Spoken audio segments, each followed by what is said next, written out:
Vamos a continuar estudiando el candelero, amén. Entonces vamos a abrir Éxodo. Éxodo capítulo 25. Antes de leer, hoy vamos a ver un poco las copas de almendro del candelero. Yo no sé, por ahí repartí unos folletos donde se veía más o menos en algo del candelero. Hemos visto el cuerpo del candelero, la caña central y los 6 brazos que salen de la caña central del candelero. Hoy vamos a ver un poco las copas de almendro que hay en el candelero y su significado. A veces cuando uno comienza a estudiar el Antiguo Testamento y generalmente la tipología, muchas veces uno puede menospreciar el significado de lo que está diciendo la palabra. Dice la epístola a los Hebreos que Moisés fue fiel en toda la casa según lo que se había de decir, y que Moisés hizo cada uno de estos utensilios según el modelo que Dios le había mostrado. Imagínate una cosa, que todo lo que ellos iban a hacer acerca de la casa de Dios había un diseño y un modelo, y Dios demandaba de Moisés que él fuera fiel en todo lo que él le había mandado. Eso era temporal, porque tú ves que el tabernáculo pasó un tiempo y fue quitado, y después fue el templo. Pero aún el templo fue temporal, y dice la palabra que todo eso fue abolido y se le dio lugar a algo mucho mejor. ¿Qué es lo mucho mejor? Que ya ahora Dios no habita en templos hechos por manos de hombres, sino ahora Dios habita en su iglesia, la cual somos nosotros. Pero mira, hermano, si el Señor fue celoso en lo que era temporal, ¿cuánto más celoso va a ser en lo que es eterno? Si Moisés tenía que hacer todo exactamente conforme al modelo en lo temporal, ¿cuánto más nosotros en lo que es eterno? No simplemente estamos viendo eclesiología, no simplemente estamos viendo lo que es la iglesia para el Señor, sino Él nos está mostrando el modelo para que todo lo que nosotros hagamos en pro de la obra del Señor se conforme a lo que las Escrituras dicen. A nosotros no nos interesa hacer las cosas como contemporáneamente se han mostrado si ellas no se conforman a las Escrituras. Nuestro interés es obedecer a Dios en lo que Él ha mandado hacer. Cuando Él nos manda a edificar la iglesia, no nos manda a edificar la iglesia de fulano, la iglesia de sutano, o la iglesia como a mí me parezca, porque no es mi iglesia, hermano, es la iglesia de Dios. Y Dios tiene el derecho como autor, por la obra de Cristo, para tener su iglesia, de decir cómo debe ser ella. Aquí no nos interesa si a ti te gusta o a ti no te gusta, es que no es tu casa, es la casa de Dios y debe hacerse conforme al modelo que Dios mandó. Entonces cuando Juan voltea y ve las iglesias, ¿cómo las ve? Como un candelero. Y ya hemos visto el pie del candelero, la caña central del candelero y los brazos del candelero. Hoy vamos a comenzar a ver las copas del candelero que nos hablan de la autoridad delegada de Dios en medio de su pueblo. Amén. Entonces vamos a ver Éxodo capítulo 25, vamos a leer el 31. Y dice: harás además un candelero de oro puro, labrado a martillo se hará el candelero. Su pie, su caña, sus copas, sus manzanas y sus flores serán de lo mismo, o sea, todo de oro puro de una sola pieza. Y saldrán 6 brazos de sus lados, 3 brazos del candelero a un lado y 3 brazos al otro lado.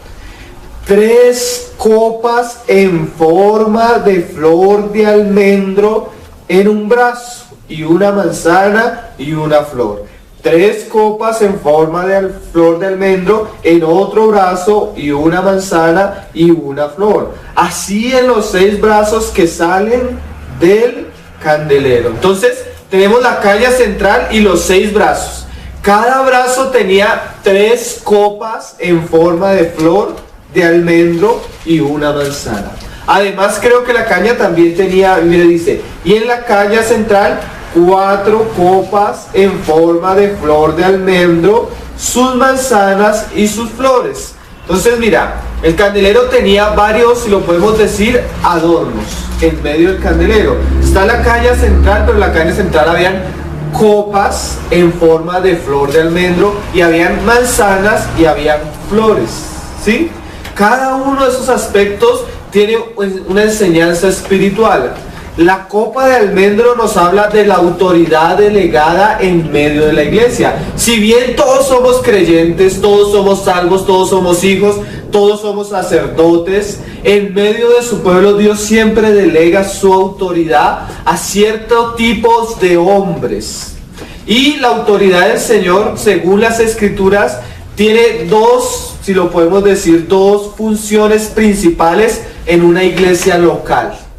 Las dos funciones son los ancianos o el presbiterio y el diaconado. Ese es el lenguaje bíblico. Acuérdense, hermano, que si usted quiere conformarse a las Escrituras, usted prácticamente tiene que olvidar lo que se ve en muchos lugares. En muchos lugares la iglesia tiene una autoridad, el pastor. Si se muere el pastor, queda la pastora. Pero ese es el principio de autoridad que nos han enseñado. Pero en la Biblia las iglesias no tenían solo una autoridad. Era un conjunto de hombres que el Señor levantaba, los cuales eran los ancianos. Y ellos se encargaban de los asuntos espirituales de la iglesia. Y había además un grupo de hermanos, que en ese grupo también se incluyen hermanas, que se encargaban de las cosas materiales de la iglesia, los diáconos. Entonces hoy vamos a ver no en sí el cargo como tal de los ancianos y los diáconos, sino el principio espiritual que nos revela, porque cuando el Señor habla de esto, lo compara con copas de flor de almendro. Y la Biblia en otros pasajes nos muestra el principio que debe regir la autoridad delegada en medio de la casa. Antes de mirar el principio como tal, quiero que miremos ya en la práctica cómo el Señor le habla a una iglesia local y cómo Él reconoce las copas de almendro o la autoridad delegada en ese lugar. Es la epístola que está después de Efesios, ahí en el Nuevo Testamento. A los Filipenses, hermano. Filipenses capítulo 1, verso 1. Pablo nos va a hablarle a un candelero. ¿El candelero qué es? La iglesia que está situada en la ciudad de Filipos, ¿sí? Bíblicamente solo había una iglesia en un lugar. En nuestros tiempos hay 15 iglesias en un lugar, pero todas que no corresponden al terreno de las Escrituras. ¿Cuál es el terreno de las Escrituras? Que en un lugar solo debe haber una iglesia, todos en torno al Señor Jesucristo. Entonces Pablo le habla a la iglesia a Filipos y le dice: Pablo y Timoteo, siervos de Jesucristo, a todos los santos en Cristo Jesús. Porque acuérdense que ¿quién es la iglesia? La suma de los creyentes en un lugar. ¿En cuál lugar? En una ciudad que están en Filipos. Y ahora Pablo ya no solo le habla al candelero, sino Pablo nos va a mostrar las copas de almendro que tiene el candelero con los obispos y diáconos. Mira que Pablo le va a poder decir a la iglesia en Filipo y al pastor tal, a la iglesia en Filipo y al apóstol tal. ¿Por qué no le habla así? Porque en la iglesia, hermanos, la autoridad delegada está conformada por unos hombres que el Señor levanta en medio de los miembros. ¿Qué es esto? Pablo llegaba a un lugar, predicaba la palabra, las personas se convertían, comenzaban a perseverar en lo que leíamos en Hechos, y en medio de esos hermanos algunos comenzaban a madurar y a expresar la vida de Cristo, a tal punto que los apóstoles veían en cada lugar quienes presidían, quienes servían, quienes el Señor ponía esa carga en su corazón, y después pasaban por esos lugares e imponían las manos a esos hermanos para que los otros hermanos reconocieran sobre quién el Señor había delegado su autoridad. Pero el principio espiritual de la responsabilidad en medio de la casa está mostrado por la flor de almendro. Entonces hay dos pasajes específicamente en la Biblia, en el Antiguo Testamento, donde se nos habla de la autoridad delegada, porque a veces nosotros queremos poner a alguien, pero en la casa es Dios mismo el que pone a las personas, y eso se hace visible de muchas maneras. Amén. para guardarnos de personas que el Señor no ha puesto, sino que a veces se quieren poner a sí mismas. O a veces no es que las personas se quieren poner a sí mismas, sino quieren poner a otros. Pero la autoridad surge del medio de los hermanos. Y la iglesia debe ver la obra de Dios en la vida de cada hombre y reconocer lo que el Señor le ha dado. Después seguramente el mismo Señor va a poner a otros, a los que fundaron la iglesia, a los apóstoles, para que por imposición se reconozca el trabajo que ya se ha venido ejerciendo. Entonces vamos a ir a Números capítulo 16, donde nos aparece el almendro, la vara de almendro, de donde sale la autoridad delegada. Mira que este pasaje es bastante interesante y ahí se nos muestra el principio que debe gobernar en la iglesia local las autoridades. Entonces estamos en Números capítulo 17. Este pasaje tiene un contexto bastante difícil. El contexto es cuando se revela Coré, Darán y Abirán. ¿Qué es esto? El Señor había puesto en medio del pueblo de Israel a Moisés. Pero generalmente casi siempre los problemas de las iglesias son problemas de autoridad. Entonces digamos, está una congregación y el pastor es el cabezón, o sea, él quiere someter a todos. Y hay un hermano que comienza a levantarse. Entonces el pastor ve que el otro está como esto, entonces comienza a relegarlo. Entonces el hermano dice, no, pues yo tengo el ministerio del Señor. Entonces, ¿qué hace este hombre? Él coge y se aparta y monta su congregación aparte. ¿Se han visto que eso sucede mucho? ¿Por qué? Por la autoridad. Porque el hombre de alguna manera siempre quiere tener un lugar privilegiado. Es más, ese fue el principio de la caída de Satanás. Satanás se quiso poner en el lugar de Dios. Mira que el asunto fue tan delicado que cuando Coré y ellos se rebelan contra Moisés, el Señor abrió la tierra y los tragó vivos. Dios a veces ha ejercido juicios terribles. En el diluvio eso fue algo terrible, hermano. El Señor abrió las puertas de los cielos y llovió hasta que toda esa generación pereció. Y tú miras que ahora científicamente los arqueólogos están encontrando fósiles marinos en lugares donde no hay mar. ¿Qué es eso? Pruebas del diluvio, hermano. Juicios terribles, Sodoma y Gomorra. Nosotros vivimos en tiempos donde se nos dice que el homosexualismo no es pecado. No es pecado. Mira Sodoma y Gomorra como el Señor la consumió de fuego del cielo, hermanos. ¿Qué es eso? Un juicio de Dios. Pero nunca tú ves un juicio tan serio en la casa y en el pueblo de Dios como cuando se rebelan contra la autoridad. La tierra se abre, descendieron vivos al Seol, hermano. Mira, cuando una persona muere, el Señor cuenta una historia. La persona cierra los ojos, su espíritu es entregado y abre los ojos en el Seol, en tormento. Ya no hay nada que hacer. No se arrepintió en vida, le espera el juicio. Porque está establecido que el hombre muera inmediatamente el juicio. Pero estos ni siquiera cerraron sus ojos. Estos descendieron vivos. Porque, hermanos, cuando Dios pone un hombre en su casa, la iglesia debe someterse. Cuando Dios delega la autoridad, los hermanos deben ser respetuosos a esa autoridad delegada. ¿Por qué? Porque el Señor se siente representado en sus siervos. Amén. Entonces es un asunto bastante importante que nosotros debemos conocer por las Escrituras. Entonces, en ese contexto, como la murmuración era, bueno, pero ¿quién es Moisés y quién es Aarón? Nosotros también podemos hablar en nombre de Dios, y es verdad, pero Dios siempre tiene un orden. En la casa del Señor hay orden, así como en la familia hay un orden. ¿Cuál es? Que el varón es cabeza de la mujer. Así como en la sociedad hay un orden, hay un alcalde, hay un presidente, hay una autoridad, ¿sí? Eso lo estableció Dios. Porque ¿cómo va a haber un reino si no hay autoridad? Amén. Lo que pasa es que nos han enseñado que la autoridad de la iglesia es solo el pastor. Eso no es bíblico. Y vamos a leerlo por las Escrituras. El pastorado, sí hay una función de pastor y hay un ministerio en medio de la iglesia, pero el pastorado como aquel que se pone de cabeza en la iglesia no existe. Eso lo vamos a ver dentro de 8 días.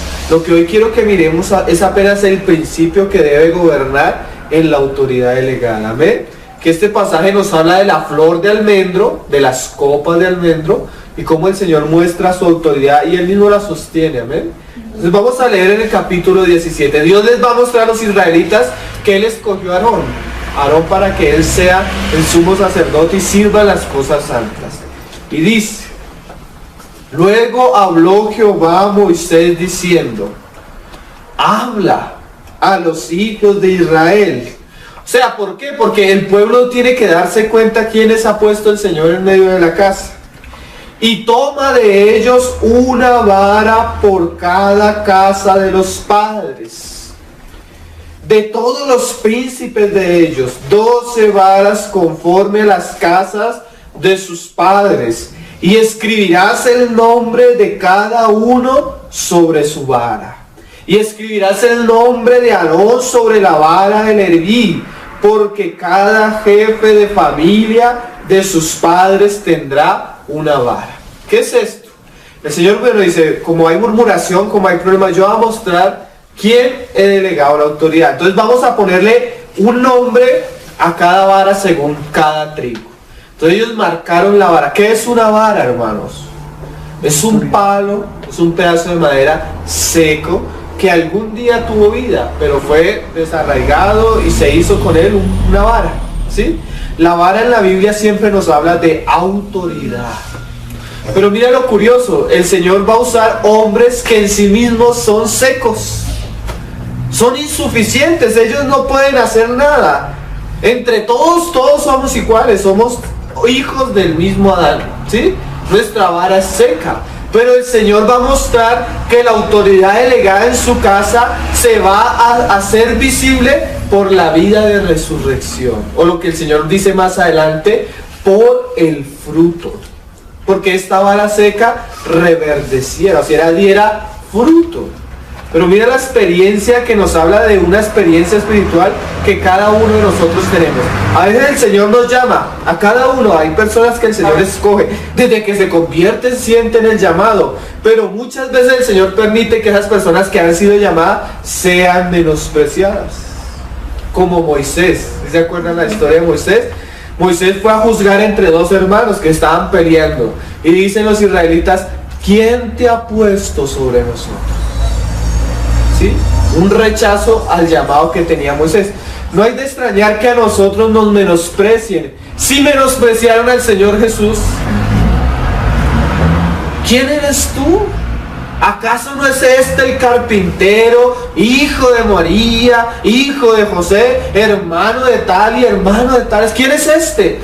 Un día hasta un discípulo dijo: ¿de Nazaret puede salir algo bueno? Al mismo Señor lo menospreciaron. Entonces no es de extrañar que a cualquiera de nosotros nos menosprecien, ¿sí? Y ese fue el problema de Coré. Dijo: bueno, pero ¿quién es Moisés y quién es Aarón? Si bien ellos ya habían trabajado, hermano. Fue el trabajo de Moisés y de Aarón el que sacó, bueno, por mano de Dios al pueblo de Egipto.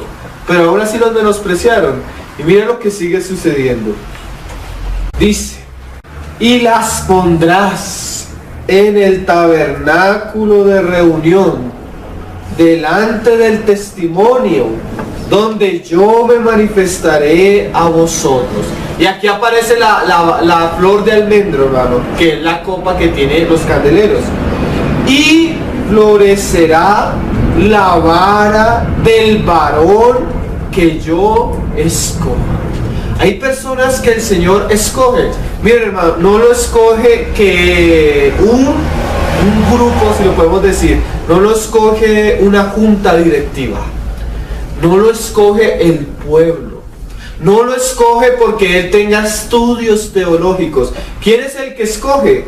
Dios mismo, ¿sí?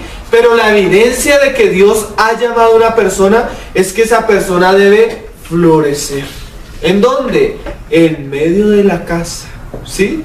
Pero miren, antes de florecer, muchas veces el Señor nos lleva a pasar tiempos de oscuridad. Mira que el Señor dijo: va a pasar una noche. El Señor a veces permite que pasen cosas. Y mire, dice: y florecerá la vara del varón que yo escoja, y haré cesar delante de mí las quejas de los hijos de Israel, con que murmuran contra vosotros. Y Moisés habló a los hijos de Israel y todos los príncipes de ellos le dieron varas, cada príncipe por las casas de sus padres una vara, en total 12 varas. Y las varas de Aarón estaba entre las varas de ellos. Y Moisés puso las varas delante de Jehová en el tabernáculo del testimonio. Y aconteció, o sea, que miren, hay cosas que el Señor permite que pasen en medio de los hermanos, y eso es algo que los hermanos deben aprender, porque siempre va a pasar, siempre va a haber problemas en la casa del Señor, y el Señor los permite, porque dice Pablo, es necesario que los corazones sean probados y se manifieste que hay en el corazón. Hay personas que llegan a una reunión y llegan calladas y comienzan a reunirse, pero uno no sabe qué hay en el corazón, hermano. A veces hay ambición, a veces quieren venir a ejercer su ministerio, a veces quieren venir a coger las cosas que el Señor ha trabajado. Hay muchas, mire hermano, uno se ha encontrado una cantidad de cosas y el Señor lo permite. Pero ¿cómo tú vas a saber cuando un hermano tiene un llamado del Señor? Mira lo que el Señor le respondió. Vamos a dejar ahí, ahorita seguimos, pero mira lo que el Señor le respondió a los mismos fariseos que le decían, bueno, muéstranos una señal. ¿Sí? Porque si Dios va a hacer algo en nosotros, Él debe mostrar que está involucrado en nuestra vida. Así mismo fue con el Hijo de Dios. Si el Señor ha llamado, si el Señor envió a su Hijo, Él iba a mostrar de alguna manera que su Hijo era el Mesías prometido. Entonces mira la señal que el Señor les dice ahí en Lucas, creo que está, en el capítulo 12, perdón, Mateo 12. Leámoslo desde el 38. Entonces respondieron algunos de los escribas. 12:38. Entonces respondieron algunos de los escribas y de los fariseos, diciendo, Maestro, deseamos ver de ti señal. ¿Sí? A veces realmente si Dios ha llamado a una persona, Él lo va a mostrar, pero ¿de qué manera, hermanos? Porque toda autoridad delegada de parte de Dios debe manifestarse por el fruto, pero para que haya fruto verdadero en la vida de una persona debe haber un proceso. Así como cuando tú siembras una semilla, ella no da fruto de la noche a la mañana, ella tiene que pasar por ciertos procesos para que dé fruto. Así la autoridad, así mismo, nadie puede llegar a la casa del Señor y pretender en poco tiempo que el Señor lo va a poner y lo va a usar. Es más, una de las características de los ancianos que Pablo decía era que no fuera un neófito, o sea, una persona que se convirtiera, que fuera nueva. ¿Por qué? Porque cayendo en la condenación de Satanás, que es el orgullo, podría dañar lo que el Señor estaba haciendo. Entonces esa persona debe pasar por ciertos procesos. Miren lo que el Señor dice del mismo proceso de él. Él respondió y les dijo, la generación mala y adúltera demanda señales. O sea, ellos querían ver milagros y señales, así como los judíos, así como hoy en día a las personas les gustan los señales. Pero señal no les será dada, sino la señal del profeta Jonás. Oye, mira lo extraño que el Señor les dice. Dice, ¿ustedes quieren ver una señal? Yo les voy a mostrar una señal que ningún otro hombre ha visto. Así como Jonás estuvo 3 días en el vientre de un animal y salió, así el Hijo del Hombre. Ellos no entendieron, ellos quedaron plop, ¿cómo así? Cuando el Señor iba a la cruz, sus discípulos no entendían. Pero ¿qué era lo que iba a mostrar Dios? Que si Dios había escogido a su Hijo y su vida era capaz de vencer la muerte. Miren, hermanos, ¿dónde está Buda? ¿Dónde está, dónde están los grandes hombres de las grandes religiones? Muertos. ¿Cómo Dios iba a mostrar que Él había escogido un hombre y que Él iba a reinar sobre toda la tierra y que le iba a entregar todas las cosas a través de la resurrección de los muertos? Cuando Cristo murió y venció la muerte y fue levantado y los hombres vieron que Él había resucitado, dice Pablo que así fue que Dios le mostró a todos los hombres que Él era su Hijo. Es tan importante la resurrección y la muerte de Cristo que partió la historia de la humanidad. Dios dando testimonio a todos los hombres de que Él era el Mesías prometido. Es más, dice Pablo que Él le dio fe a todos los hombres resucitándole los muertos. ¿Qué es eso? Una vez un hombre murió y el Señor cuenta la historia. Y el hombre, lo que decíamos ahorita, se vio en el tormento. Y cuando se vio en el tormento dijo, Señor, envía a alguien que le diga a mi familia que hay un infierno, que hay condenación, que hay juicio. Y Abraham le dijo, mira, no. Las escrituras tienen, que las lean, porque aquí habla de eso. Pero él dijo, Señor, pero si alguien, ¿por qué? Porque nunca ningún hombre venció la muerte. Miren, el cementerio está lleno de grandes filósofos, grandes científicos, grandes médicos, que son ¿qué? Hombres, y polvo son, y al polvo vuelven. Miren, los más grandes blasfemos de la historia de la humanidad, ahí llegaron. Pero Cristo no, hermano. Cristo venció la muerte, mostrándole al hombre que hay otra vida, hermano, y que Él tiene el poder sobre la muerte. Dice las Escrituras, y sacando a la luz la inmortalidad. Ellos esperaban un Mesías que venciera a los romanos, pero ellos no esperaban un Mesías como Isaías 53 lo describía, un varón que sufriría y que llevaría sobre la cruz nuestros pecados. Pero dice David en los Salmos, no dejarás que mi cuerpo vea corrupción. Y David, hasta hoy en día encontramos la tumba de David, pero del Hijo de Dios se dice que resucitó, hermano. Esa es la mayor evidencia de que Él es el Señor. Pero asimismo, como Cristo venció la muerte, cuando Él delega la autoridad en un hombre en medio de la iglesia, el principio que debe gobernar nuestro ministerio no es que alguien nos puso, sino que lo que Dios nos ha dado es capaz de vencer la muerte y salir la resurrección de Cristo, la vida que da fruto después de pasar por la muerte. Uno dice, miren, Moisés, uno de los grandes hombres de Dios, Moisés al comienzo fue rechazado y se fue al desierto por 40 años, pero el Señor lo había escogido desde que nació. Es más, ¿saben qué significa Moisés? Recuerden que la mamá de Moisés cogió a Moisés y lo metió en el río y la mujer lo sacó del río. ¿Saben qué significa Moisés? El que es sacado de las aguas. ¿Qué significa? Que la vida de Moisés desde el comienzo venció la muerte. Puede que a nosotros no nos quieran, puede que a nosotros no nos reciban, puede que a nosotros, hermanos, nos saquen fuera de la congregación, pero si Dios nos ha llamado, Él va a hacer que esa vida florezca. Contra toda oposición, contra toda dificultad, contra todo problema, el hombre que ha escogido Dios, Dios lo va a sostener, hermano, y la muerte no se va a enseñorear. El principio de resurrección es el que gobierna en la autoridad de la casa de Dios, no es otra cosa. Cuando comienza el Señor a levantar un hombre y se levantan las críticas, los problemas, es bueno. ¿Por qué es bueno? Porque eso va a mostrar si el Señor lo puso o no lo puso. La autoridad en medio de la casa es algo terrible, hermano. Dijo un hermano, es más difícil la responsabilidad en medio de la iglesia que en una presidencia, porque nuestro jefe no es el Congreso, no es el Senado, es Dios. Imagínate, algún día vamos a estar delante del trono de Dios y nos va a decir, bueno, Pedro, como el pasaje que leía Caminito, ¿qué hiciste con mis ovejas, Pedro? ¿Qué hiciste con mis chiquitos, Pedro? Imagínate la responsabilidad.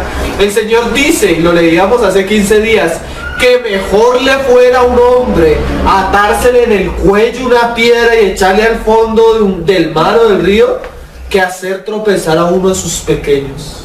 La responsabilidad. ¿Saben que hay un testimonio de un hermano que fue sicario de Pablo Escobar? Ex sicario, porque ya se convirtió a Cristo. ¿Saben qué hacían con los delincuentes de la época, la limpieza social? cogía a los sicarios, hermano, cuando los cogía la policía, así que querían exterminar todo eso, cogían a los sicarios, les metían en una caneca, les llenaban la caneca de cemento, les cortaban la cabeza y los botaban al río, hermanos. Era una muerte terrible para mostrar que estaban dispuestos a exterminar todo ese crimen de ellos. Y el Señor dice que mejor le fuera eso a un creyente que ser tropiezo a la iglesia y a uno de los pequeños de la iglesia. O sea, la responsabilidad es tan grande que solo la vida de resurrección nos capacita, hermano. No es nuestro esfuerzo, no es nuestra capacidad. Es terrible a veces cuando tú llegas y coges a un hermano y lo pones a ejercer una responsabilidad cuando Dios no lo ha llamado. Porque la responsabilidad es el peso de Dios sobre nuestro hombro, y si nuestro hombro no está sostenido por la vida de resurrección, la responsabilidad que nos puede dañar a nosotros mismos. Recuerdo una vez en un campamento, los hermanos realizan campamento una vez al año y a veces van hasta 300 o 400 hermanos. Entonces dijeron que ¿quién ayudaba a bajar el mercado y a subir el mercado? Entonces yo me ofrecí porque yo en mi familia ayudo a veces a hacer mercado y eso, hermano, y comencé a cargar bultos. Cuando acabamos no me podía parar de la silla, la espalda no me dio, no estaba preparado para esa responsabilidad. Imagínate que eso es natural, a veces espiritualmente es lo mismo. Hubo el caso de un muchacho, ustedes conocen la historia del sobrino de Bernabé, Marcos. Era el sobrino, era algo muy familiar. Entonces Bernabé, ellos iban a un viaje misionero a predicar y Bernabé le dice, vamos Marcos. Y en el camino vinieron las pruebas y Marcos abandonó. ¿Qué fue? No fue capaz de sostener la responsabilidad. Después dice Bernabé, no, llevémoslo otra vez. Y Pablo dice, no está preparado, que no sea un neófito. Pero la mayor evidencia, hermano, es que en medio de la oscuridad y de la muerte que el Señor nos permite vivir en su camino, la vida comienza a florecer. Hay resurrección. Y era la evidencia del mismo Señor y la evidencia de sus mismos siervos. Y mira lo que dice. Porque como estuvo Jonás en el vientre del gran pez 3 días y 3 noches, así estará el Hijo del Hombre en el corazón de la tierra 3 días y 3 noches. ¿Saben qué hizo Cristo cuando Él murió, hermano? Dice Pedro que descendió a las partes más bajas de la tierra. Eso es que el mismo Seol o el Hades, o lo que nosotros llamamos infierno, pero es que la palabra infierno no es exacta. La palabra infierno significa partes bajas, pero en las partes bajas de la tierra hay varios lugares, hermano. Está el lugar de los hombres, el Seol, que cuando el Señor murió estaba dividido por 2 partes, el seno de Abraham y el lugar de tormento. Pero también había un lugar que la Biblia le llama el Tártaro, y es la prisión de los ángeles que cayeron en la época del diluvio y se mezclaron con las mujeres, ¿sí? Y hasta allá descendió el Señor. ¿Saben para qué? Para quitarle las llaves al que tenía el imperio de la muerte. Pero mira, eso es Cristo. Pero ¿y nosotros como siervos del Señor?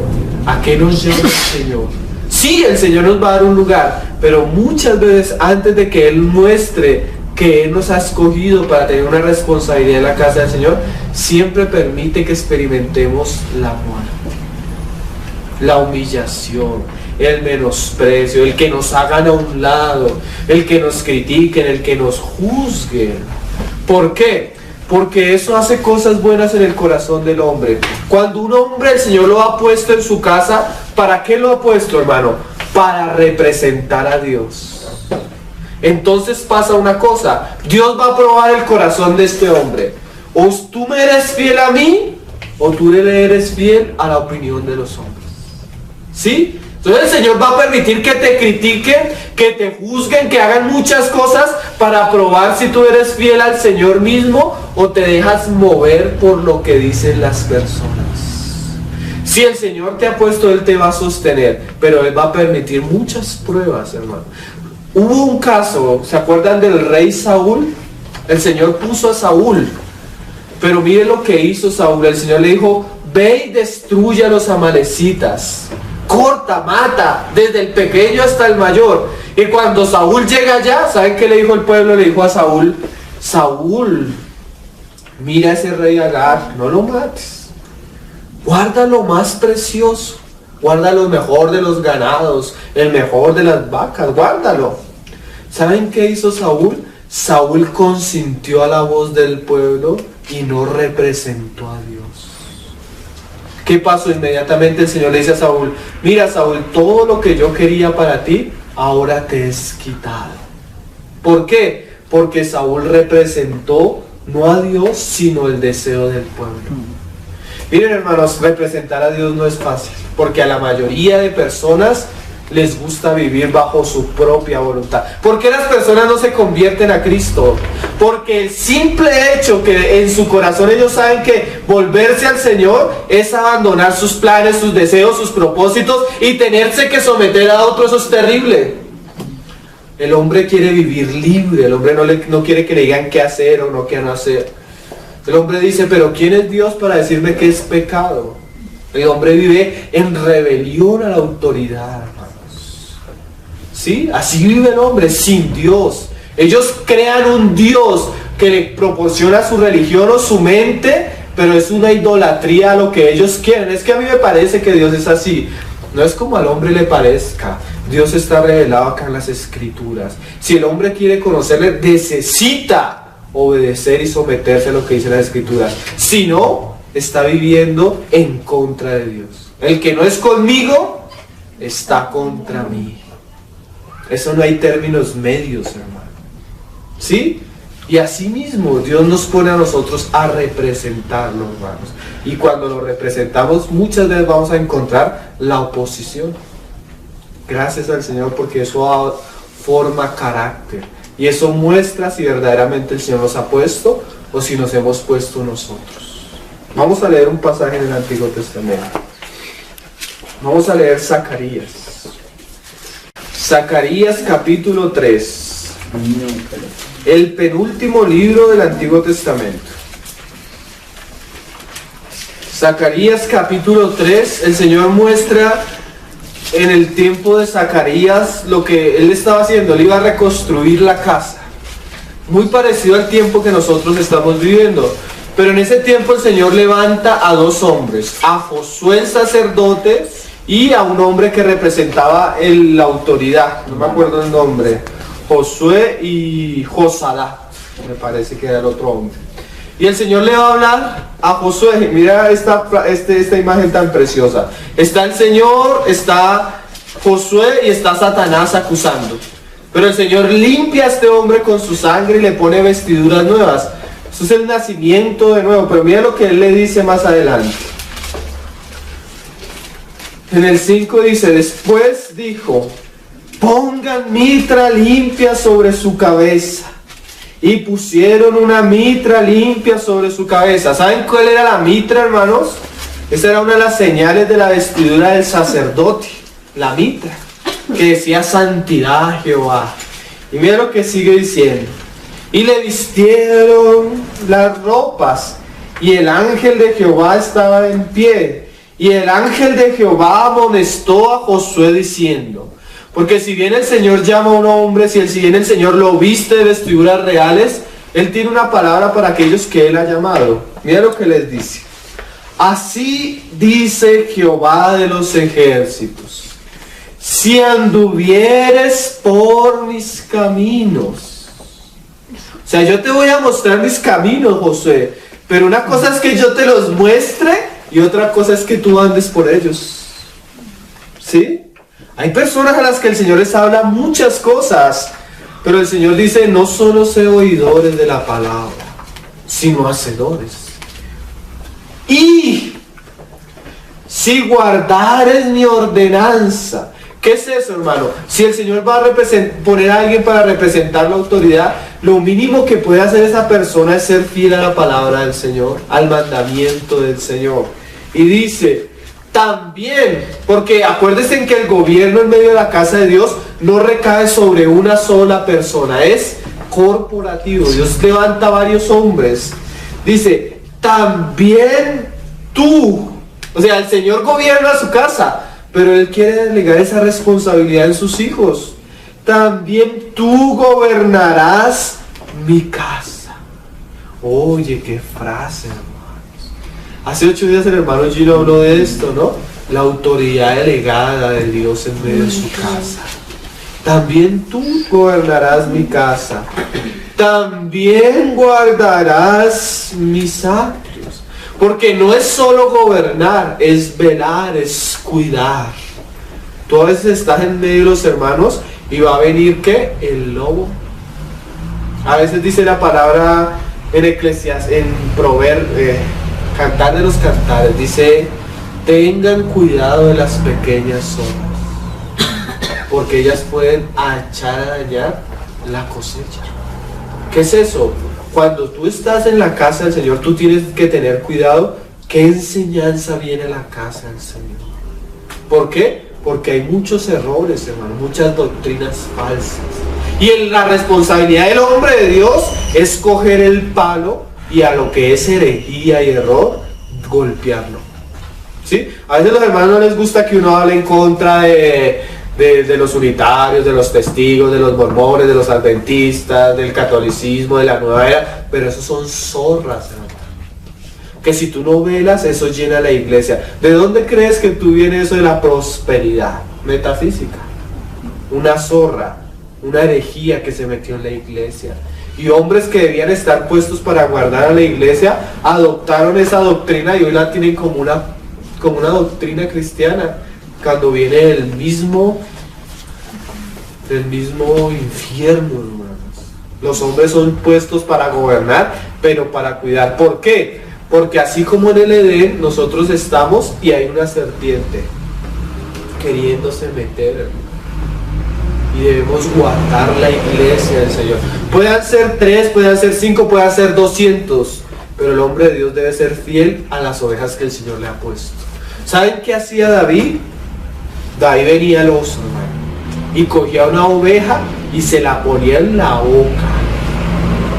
No, o sea, cualquiera dice, no, ya, recojamos las otras y que se coma esa porque es un oso. No hay un animal más peligroso, hermano, que un oso. Los osos los pintan todos bonitos, ¿no? Pero es un animal terrible, hermano. Un oso de un golpe te mata, hermano. Sus dientes, sus uñas son terribles, hermano. Y David, por amor a la oveja, iba y se enfrentaba con el oso, con el león.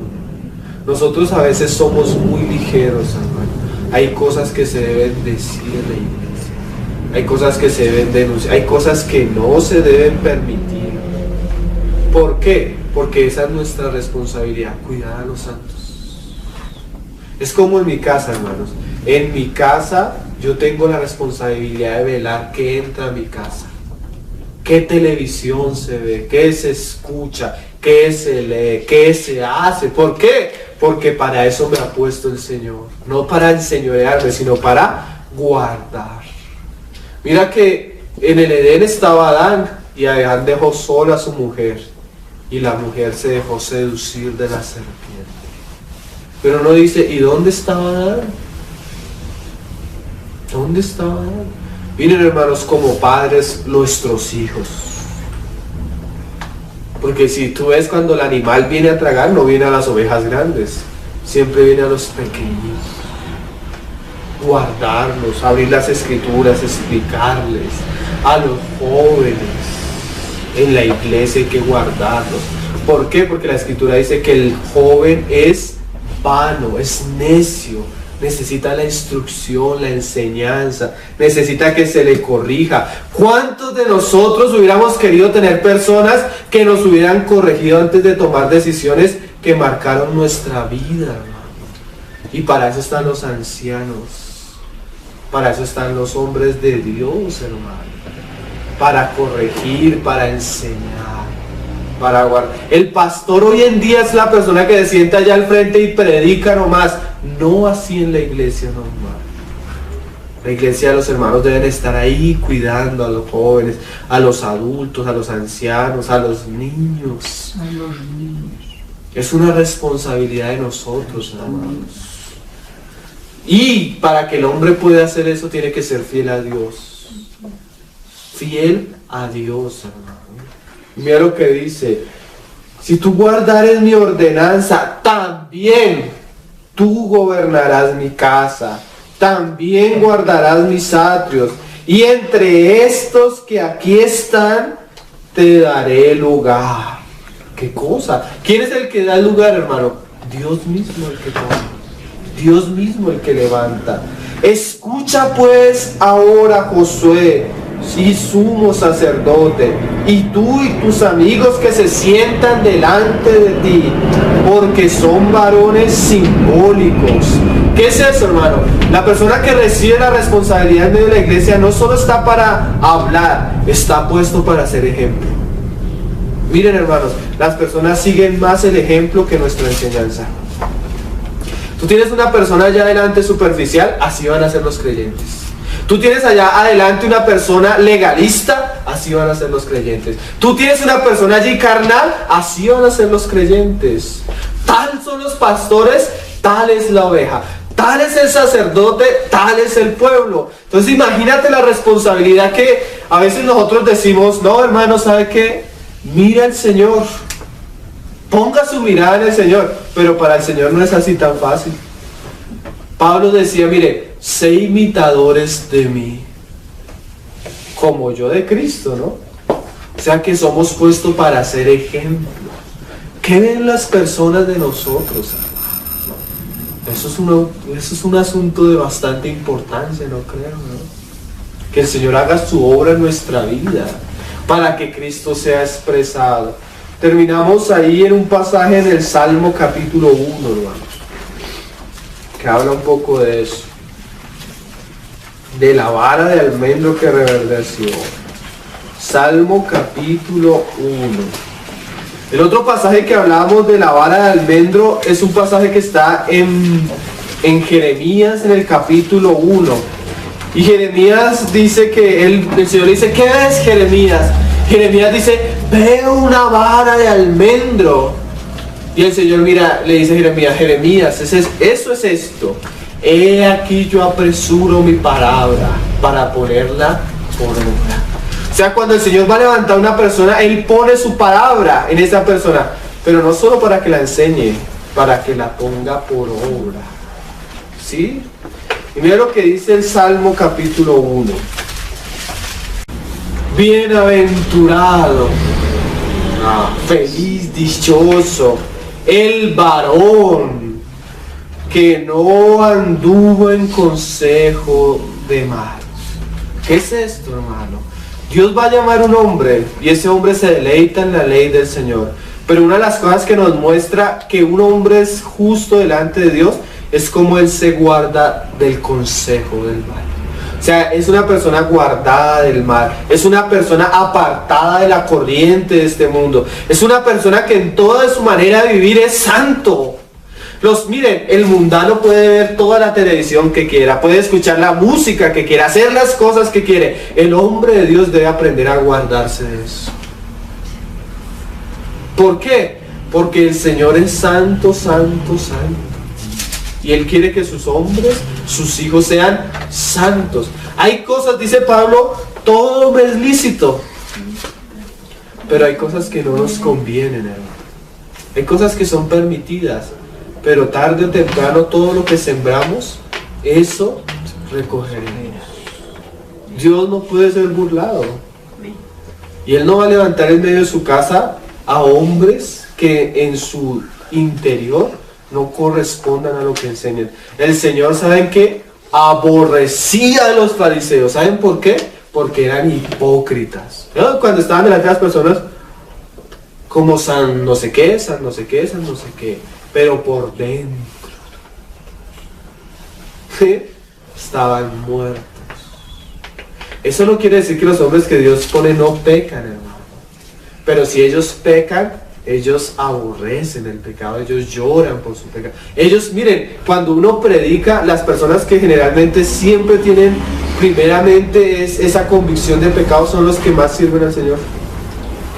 Uno diría que sería el creyente nuevo, pero no, a veces son los hermanos más maduros los que primero salen a confesar sus pecados.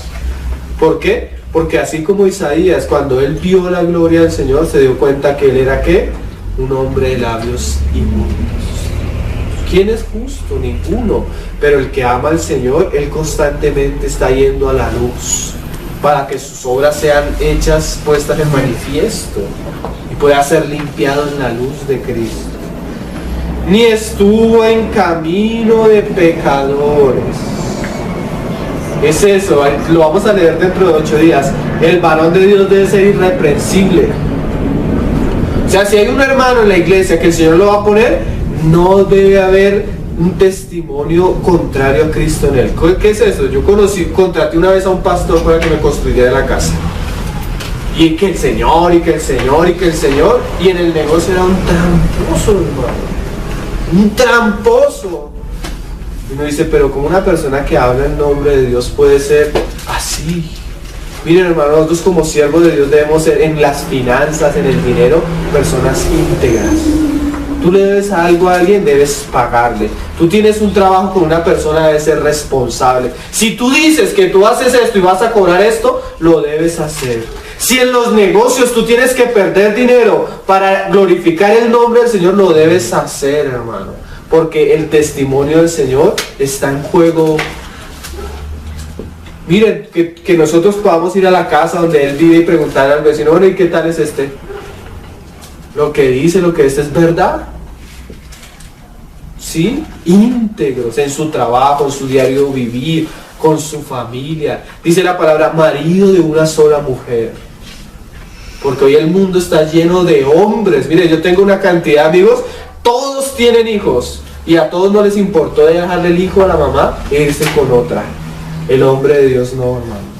El hombre de Dios es fiel a una mujer hasta la muerte. Si no, no es hombre de Dios. ¿Sí? Si no, no es hombre de Dios. El hombre de Dios se compromete con Dios a amar a una mujer hasta la muerte. Como dijo un hombre hace poco, pastor, un hombre de Dios, yo prefiero que el Señor me mate a serle fiel a mi esposa. ¿Por qué? A serle infiel a mi esposa. ¿Por qué? Porque el nombre de Dios está en juego, aún en las cosas más naturales. Yo le dije un día a una muchacha, ¿tú estás segura que Él te va a ser fiel hasta la muerte? Ay, es que Él me dice que yo soy muy bonita. Hermana, miles de mujeres más bonitas que tú se va a encontrar. Necesitas un hombre de Dios que te ame y estés dispuesto a entregarse por ti y por tus hijos. Esos hoy no se encuentran en el mundo, hermano. No se encuentran en el mundo. Lo mismo, mujeres de Dios idóneas. ¿Quién la hallará? Dice el Señor. ¿Quién? ¿Dónde, hermano? En la iglesia. En medio del Señor. Pero el Señor nos ayuda, hermano. Porque nosotros estamos ahí. Es triste ver hombres de Dios que caen en pecados sexuales y cosas de esas. El Señor es poderoso no solo para mostrar en nosotros un ministerio, sino para guardarnos sin mancha y sin caída. Mostrarle a este mundo que sí se puede tener familias, que sí se puede tener hogares en santidad, que sí se puede obedecer a Dios. Esos son los hombres que el Señor necesita en su casa. Amén. Señor, levante esos hombres. Porque no son solo predicadores, porque a veces yo he escuchado hasta el diablo predicar, hermano. He visto personas de actitud positiva, de metafísica, herejes, hablar con una gracia. No así los hombres de Dios. Los hombres deben hablar y vivir. ¿Sí?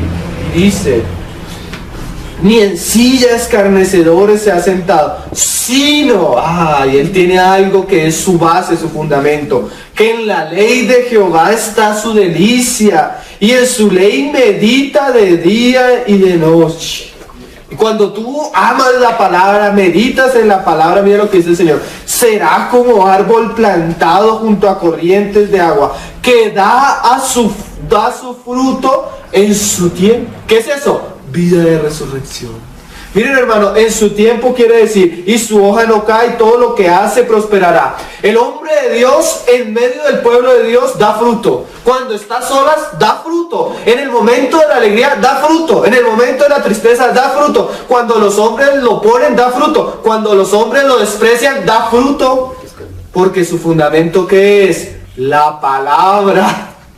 ¿Sí? Él no lo afecta en las circunstancias externas. Es su raíz, bebe del agua viva que proviene de Dios. Entonces, aunque pasamos pruebas, aún en las pruebas damos fruto. Aunque pasamos alegrías, también damos frutos. Pero en las tristezas, la vida de Cristo permanece. ¿Sí? Ese es el hombre de Dios. Porque hoy en día tenemos mucha emocionalidad en medio del pueblo de Dios. Cuando hay emociones, pues pero cuando hay tristezas, el verdadero hombre que está cimentado en la palabra aún da fruto, hermano. Es más, muchas de las cosas que aprendemos del Señor las aprendemos a veces en los momentos más difíciles. Y todo lo que hace prosperará. O sea, tiene la bendición del Señor, como la vida de José, ese muchacho en Egipto, hermano, esclavo, siervo, y en todo prosperaba. Todo estaba la bendición del Señor. No así los malos, que son como el tamo que arrebata el viento. ¿Qué es eso? Personas que son fácilmente dejados llevar por los vientos, que no hay estabilidad, que no hay firmeza, que llegan acá, se emocionan unos días y después tú no los vuelves a ver. ¿Qué pasó? Como el tamo. Miren, hermano, la iglesia debe orar para que el Señor quite los que no han de perseverar. ¿Sí? Porque así como hay hombres de Dios, también en medio de nosotros hay tantas cosas que debemos orar para que los verdaderos a través de las pruebas se manifiesten. Y los que no son, los quiten. Nosotros estábamos almorzando ahorita a mediodía con varios hermanos y comenzamos a recordar casos que han llegado a la iglesia en Ciudad Bolívar. Y llegó un personaje. Y el personaje solo se acercaba a hablarme a mí del matrimonio, y del matrimonio, y del matrimonio. Un señor viejo ya. Comenzamos a darnos cuenta que él venía era por las hermanas. Y todos lo sabíamos, pero nadie lo decía. Se reunió hartísimo tiempo y comenzamos a orar. Hasta que un día él mismo destapó su corazón. Y nosotros nos dimos cuenta de que quitó la máscara. Era un lobo. Pero así como llegó, el Señor se lo llevó, porque sus intenciones no eran correctas. Y mira lo que dice acá, el Señor escudriña el corazón. Lo había llevado otro hermano, nadie sabía, y eso lisonjero como él. Uy, hermano, qué prédica, decía siempre que yo acababa de predicar. Qué unción, hermano. Era lisonjero, hermano. No sabíamos, pero el Señor sí destapa los corazones. ¿Ah? Gracias al Señor. A veces tú no tienes que hacer nada, hermano. Las cosas caen por su peso. Así es. Así es. Y más como el Señor coge y comienza a zarandear su pueblo.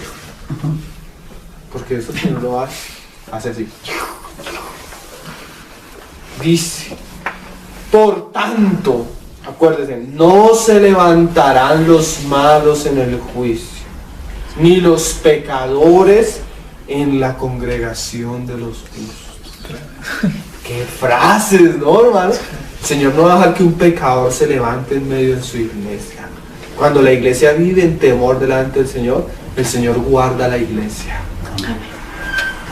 Porque Jehová, nosotros a veces no sabemos, conoce el camino de los justos, mas la senda de los malos perecerá. Entonces hoy apenas vimos el principio espiritual que rodea la copa de almendro. Después ellos sacan las varas y ven que la de Aarón había florecido y había dado almendros, hermano. Precioso, la vida de resurrección es la vida de un hombre que ha sido llamado a recibir responsabilidad en medio de su casa. Eso es lo que va a gobernar lo que vamos a ver más adelante en detalles acerca de la autoridad delegada en medio de la casa del Señor. pero hoy vamos a dejar hasta ahí, amén, hermanos. El Señor nos ayude, primeramente a mí que estaba hablando, y a cada uno de nosotros, amén. Señor, te damos gracias por tu palabra, por lo que nos permites meditar, Señor. Tu palabra es verdad y es vida, Señor. Tu palabra es nuestro fundamento, Señor. Concédenos en amor y en temor, Señor, aferrarnos a tu palabra y ser como tú le dijiste a Josué, andar, Señor, en tus mandamientos y tus estatutos. Te rogamos que en medio nuestro tú levantes hombres, Señor, hombres tuyos, hombres íntegros, hombres de ejemplo, hombres verdaderos que puedan llevar la responsabilidad de tu casa en medio nuestro, Señor. Que tu vida de resurrección fructifique en la vida de aquellos, Señor, que han sido llamados por ti, Señor, a recibir responsabilidad en medio de tu casa. Te damos gracias porque tú eres el Señor de la iglesia y tú vas a hacer tu obra, Señor. Por encima de los problemas, por encima de las circunstancias, Señor, estamos en tus manos. ¿Y quién nos podrá apartar de tus manos? Si tú eres Dios todopoderoso, Señor. Haz resplandecer tu luz sobre nosotros, Señor, y ten misericordia de nosotros y de nuestras familias, Señor, para que puedan ser usadas por ti para tu gloria y para tu honra, Señor. Ayúdanos a ejercer la responsabilidad que tú nos has dado con temor y con gracia delante tuyo, Señor. Que tú te sientas fielmente representado por nosotros, Señor, para tu gloria y para tu honra, Señor Jesús. Amén, Señor.